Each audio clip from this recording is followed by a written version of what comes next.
Bonjour et bienvenue dans les ateliers de podcasting. Aujourd'hui, nous vous proposons un format en partenariat avec l'association de Lalande de Fronsac, Escale 33. Dans le cadre de son projet Ma parole compte, 6 femmes témoignent de leur vécu. Des récits difficiles mais nécessaires, 6 podcasts qui montrent des parcours différents et portent un message d'espoir.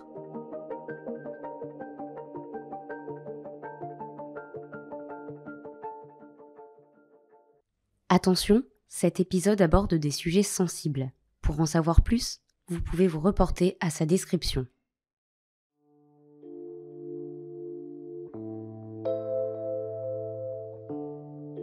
Sommes-nous capables de mettre des mots sur les mois vécus avant la naissance?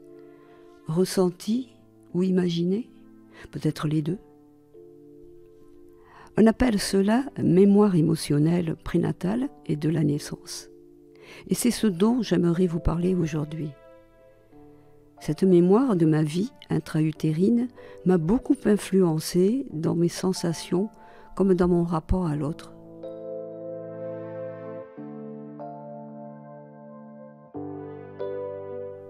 Je m'appelle Anne. Un jour, ou plutôt une nuit, j'ai fait un rêve, peut-être un rêve, je ne peux le dire, mais je vois ma mère accoucher de ma naissance. J'ai 46 ans. Dans ce rêve, je me suis vue naître. Au fond de la pièce, ma sœur, qui ne bouge pas, mon autre sœur, bouche bée, et mon frère arrivant en courant, tout souriant, heureux de me voir, de me toucher. Nous avons tous les 4 perdu notre papa il y a déjà 3 mois. Mon rêve s'arrête. À la suite de ce rêve presque réel, je m'enferme bien réveillée dans une autre pièce et je crie pour la première fois « Papa !» J'ai 46 ans. C'est douloureux de dire « papa » à 46 ans. Mes pleurs qui n'en finissent pas me libèrent. Je n'ai plus de bras, plus de jambes.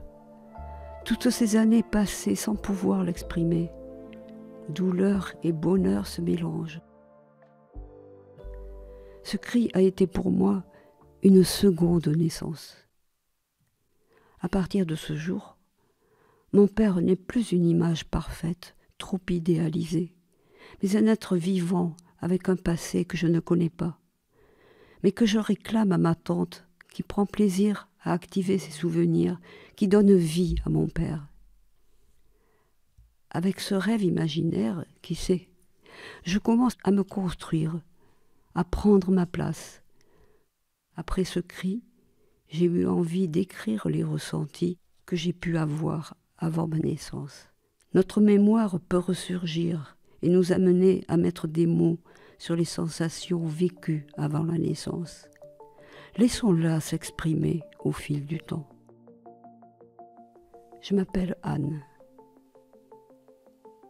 Anne est dans son monde aquatique rempli d'amour. Elle perçoit toute la chaleur et l'amour d'une maman heureuse de donner à son papa le fruit de leur amour.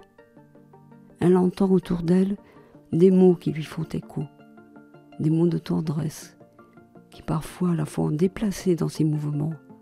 Elle sourit déjà, elle leur parle pour leur répondre que bientôt elle viendra pointer le bout de son nez. Parfois, Anne entend des bruits plus forts, comme si ça bougeait autour d'elle. Elle sait qu'elle est une fille, mais personne ne le sait. Elle leur laisse la surprise à son arrivée. Le jour où elle va connaître le monde extérieur, Anne est totalement innocente. Elle évolue avec tant de douceur, tant de tendresse, qu'elle se laisse mouvoir dans ce bonheur qui les attend à tous. Anne ignore ce qui l'attend et ce qu'elle va découvrir. Elle ne sait pas encore qu'elle va avoir une vie bien pleine, avec beaucoup de remue-ménage, mais elle aura une vie qui lui apprendra énormément de choses. Elle prendra le bon et le mauvais, qu'elle vivra avec le plus de positivité possible et qu'elle accueillera toutes les richesses que la vie lui offrira. Heureuse ou malheureuse, elle se servira de tout pour grandir. Elle parle aujourd'hui avec ses expériences de femme qu'elle a vécues. Mais revenons dans son noyau de tendresse, dans ces moments passés où le bonheur domine. Ce n'est pas quelque chose de banal d'être à 6 mois de prénatal. On parle toujours d'événements, et pourtant, on vit ces moments avec émotion, bien sûr. Mais comment percevons-nous cet avant la naissance, nous, bébés? Tout est doux, tout est chaud, tout est mouvant, et puis tout à coup, c'est le grand chamboulement. Tout s'agite dans son univers. Elle bouge beaucoup, parce qu'elle entend des cris, des pleurs. La respiration de sa maman qui la porte s'accélère, la sienne aussi. Mais pourquoi ce changement subit alors que tout était si tranquille? Va-t-elle voir ce qui se passe à l'extérieur? La peur la gagne. Elle vit dans l'agitation 1 jour, 2 jours, 3 jours. Les nuits sont très agitées. Elle ne peut évaluer le temps. Elle entend des pleurs, beaucoup de pleurs. Les mains maternelles sont beaucoup plus en contact avec elle. Tout ce qui se passe tous ces jours, elle va le connaître dans 3 mois.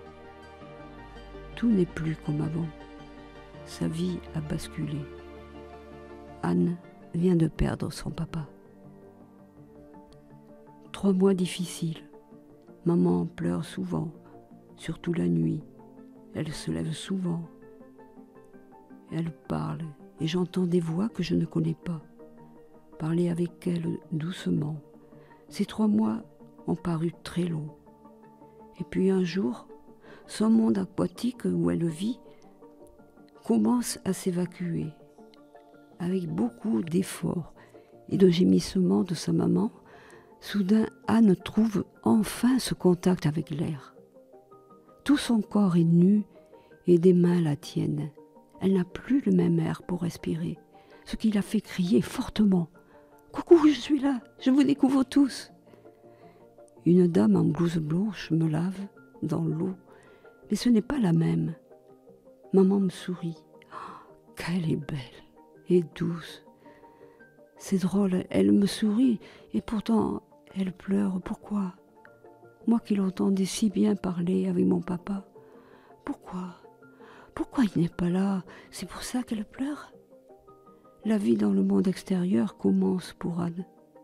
Petit à petit, cette vie va lui faire comprendre qu'elle ne verra jamais son papa. Il est parti au ciel.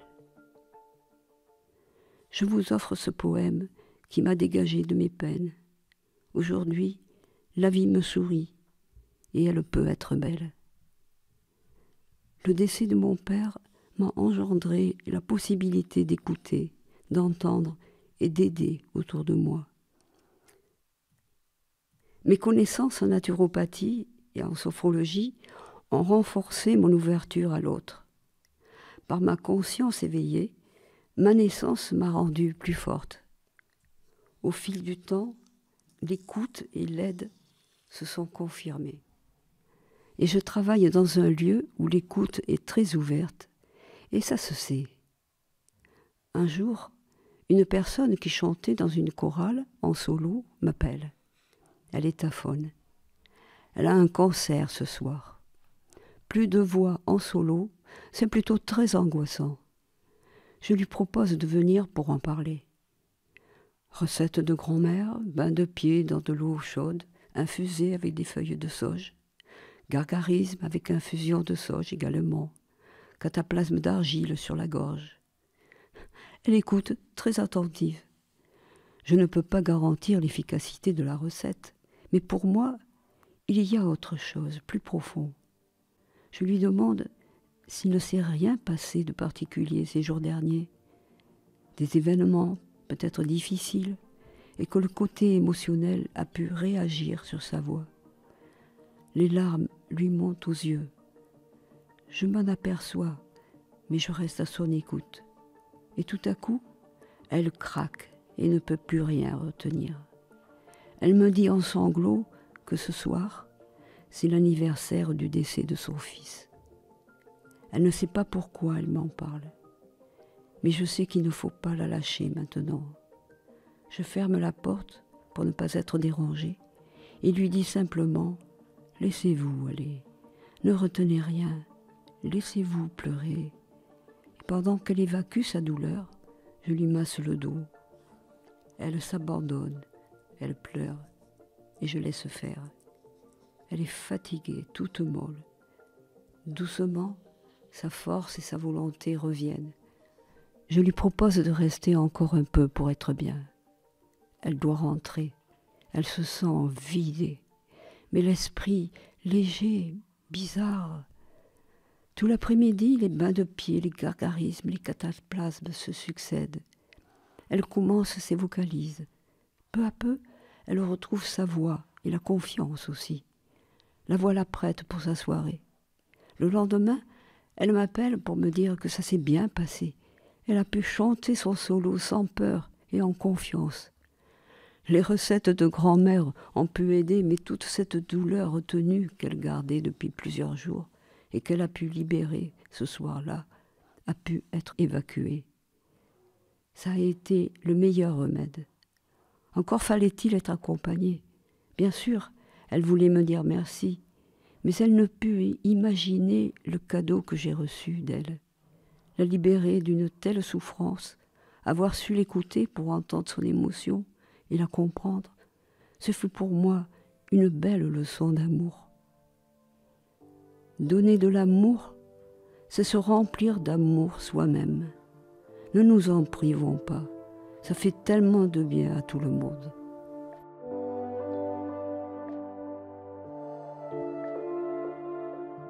Ce manque m'a donné la possibilité d'écouter et d'entendre l'autre sans le juger. Petit à petit, je connais le monde qui m'intéresse, la vie qui m'apporte beaucoup. Et malgré de nombreuses pertes, j'aime la vie. J'aime ce qui m'entoure. Et l'amour inconditionnel est devenu mon équilibre.